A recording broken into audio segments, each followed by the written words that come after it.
Everyone, myself Dr. Naushad Alam, and today I am going to discuss about GERD. That means gastroesophageal reflux disease. We have to know about what is GERD, what is the related symptoms of GERD, what is the causes and treatment. And GERD, it is a condition in which stomach acid repeatedly back into the esophagus, causing damage of the sensitive tissue. Sensitive tissue like আপনারা দেখবেন কি esophageal যে layer আছে সেটা damage করতে পারে। Mainly এটা সিমটমসটা কি? What is the symptoms? Symptoms may be burning of stomach, chest, and throat. You can feel of heat in the ears, hand, and feet. What is the what is the causes of GERD? The main the main causes of GERD is like obesity, irregular meal times, junk food, spicy fatty food, and alcohol, cigarette, and excessive intake of tea and coffee. Okay. দেন এরপরে আমরা diagnosis পোর্শনে যাব কি করে diagnose করা হয় mainly যে diagnosis হয় mainly on the basis of history and symptoms but we have to confirm the diagnosis. For confirmation we have to go for endoscopy and endoscopy, upper abdomen x-ray, and ambulatory acid probe test.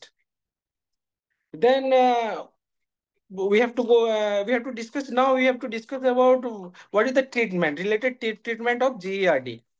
Mainly আমাদের ট্রিটমেন্টের M হচ্ছে কি axis acid সিক্রিশনকে কম করা and যে acidity develop করেছে ওটা neutralise করা। দেন তো এই জন্য আমরা বেসিক্যালি মেনলি যে ইউজ করি ওটা অ্যান্টাসিড ইউজ করি অ্যান্ড অ্যাসিড সিক্রিশনকে ওভারকাম করার জন্য আমরা H2 ব্লকার ইউজ করি। এটাই ওভারঅল জিইআরডি মেনলি এখন যে রিসেন্টলি অ্যাডভান্স যে এসছে জিইআরডি যদি সিভিয়ার কেস হয় তাহলে আমরা বেসিক্যালি সাম সার্জিক্যাল প্রসিজারও ডেভেলপ হয়ে গেছে কি সার্জিক্যাল জিইআরডি কে যদি সিভিয়ার কেস হয় দেন ট্রিটমেন্ট জন্য আমাদেরকে সার্জিক্যাল প্রসিজারও যেতে হয়। দেন আমরা যে বেসিক্যালি আমরা ডিসকাস করতে চাইছি কি মানে ট্রিটমেন্টের পোর্শনে ট্রিটমেন্টে তো আমরা ডিসকাস করলাম বেসিক্যালি অ্যান্টাসিড ইউজ করি অ্যান্ড H2 ব্লকার ইউজ করি।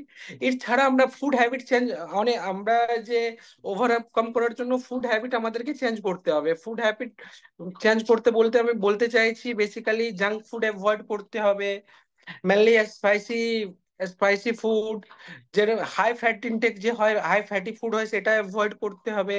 বেসিক্যালি অ্যালকোহল কনজাম্পশন যে আছে সেটা অ্যাভয়েড করতে হবে।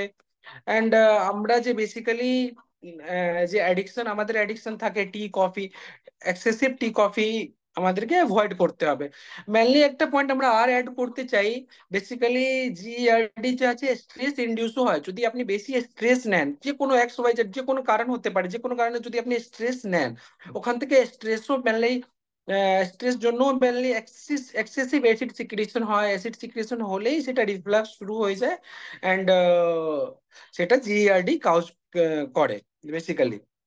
তো আমাদের এই জন্য আমাদের বেসিক্যালি ফুড হ্যাবিটও চেঞ্জ করতে হবে। ফুড হ্যাবিট মানে আমরা কি কি নিতে পারি মেনলি আমরা ফুড হ্যাবিটে মেনলি আমরা হাই ফাইবার ডায়েট নিতে হবে আমাদেরকে অ্যান্ড জাঙ্ক ফুড অ্যাভয়েড করতে হবে অ্যান্ড টাইমলি, সব থেকে বড় কথা হচ্ছে আমাদেরকে টাইমলি মিল নিতে হবে যে আমাদের পেট মানে বেসিক্যালি এক্সেসিভ ফাস্টিং থাকতে হবে না।